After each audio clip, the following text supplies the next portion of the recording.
حضرت علی مدد اور مدد بطور وسیلہ کے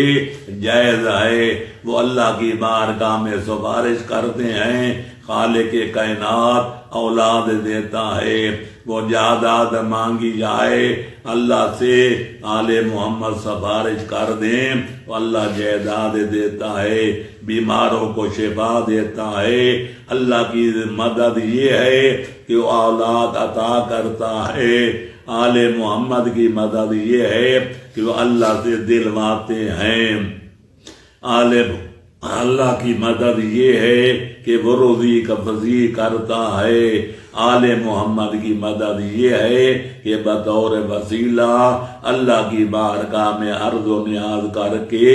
رزق وسیع کراتے ہیں۔ لہذا مرکز کائنات اللہ تعالیٰ کی ذات ہے، اور اس ذات تک پہنچنے کا وسیلہ سرکار محمد و آل محمد علیہ السلام ہیں۔